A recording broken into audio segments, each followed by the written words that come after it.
Hello everybody, welcome to the Survival Game News Weekly Roundup. This week covering June 30th to July 4th, 2025. We got some good news and we got some kind of ugly news, so without making you guys wait any longer, let's just get right in. So first, the good news, Ark, on I think it was like July 2nd, I believe, they released their Summer Bash 2025. This event starts July 2nd, which was last Wednesday at the time of recording, and it's going to go until July 17th, Thursday. So you got a few weeks here where you can enjoy this event. You're going to get some bonus rates, so if you're on the official servers for PvP or PvE, you're looking at 2 times harvesting, taming, experience, and breeding.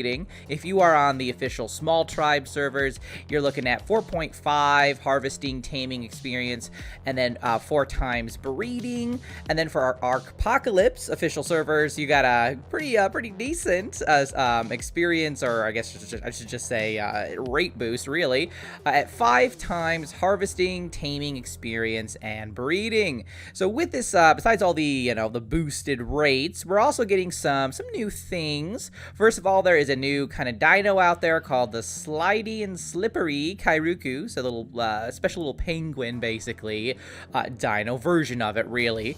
And if you kill that variant of the penguin, you get these popsicles, which you can then use to craft items from the event. And along with that, we're obviously going to have some new skins and some new emotes. So if you're a big fan of the events, I tend to like it, especially for the dino colors out there. The Summer Bash starts now, so get in while you can.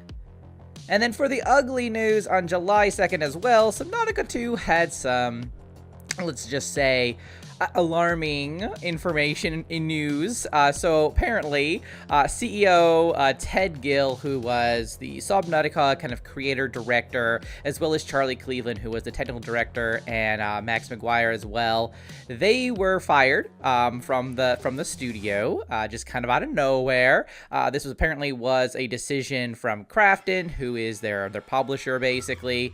They have been replaced by this other guy, Steve. I'm gonna slaughter his last name, so I apologize, but it's Papoutsis, something like that. Anyway, he is the new CEO of Unknown Worlds, the studio behind Subnautica, and obviously, he's excited to get going, but there's a lot of concern amongst amongst the player base here, because anytime you have a major change like that during a game's development, it can get ugly. It can get ugly. I mean, look at Dragon Age. That's all I'm gonna say. Anyway, but obviously, the team, they're trying to do a little bit of we'll just say triage to assure that the fan base that it's gonna be fine. It's gonna be fine. So they kind of released this statement about addressing this big change that has happened.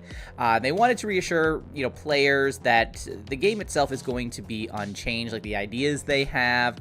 The team itself, like in terms of like the development team, they said it's basically completely unchanged. So the team still has veterans of the original Subnautica games, dating back to like the earliest days of the original Subnautica. So they still have that. They obviously have some like new developers they've brought on too, but they have been there at the start of the development for Subnautica 2. So the team behind it, the actual team developing the game, they have more or less they are unchanged. It's just the guy at the top, which that can still be pretty influential since he's the mouthpiece, if you will, for the publisher. So we'll see, I guess. Now, they also tried to kind of, extinguish some fires about concerning Krafton themselves. They wanted to basically tell their fans, hey, Krafton, they really support us. They're really supportive about making a really good game. So it's all cool, guys, and take that as you will.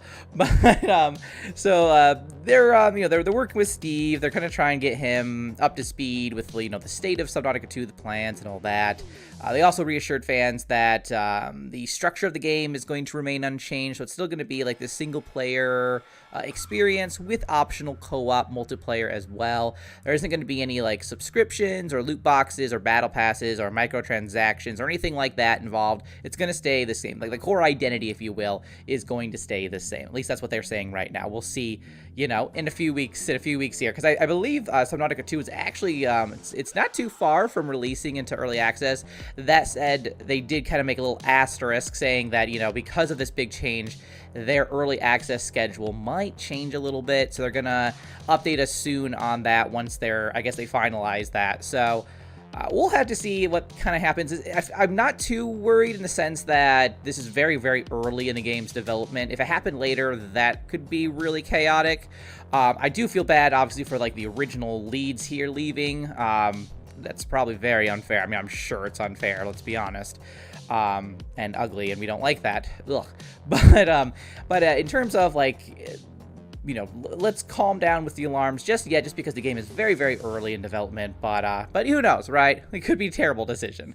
We'll have to see. That's the best we could do. We could just wait and see. But let me know what you guys are thinking about the whole Subnautica, especially situation, because it can be ugly. But that's really it. That was it for this week. A little quiet besides that dramatic change there with Subnautica. But I'll see you guys next week. Until then, keep surviving and keep thriving.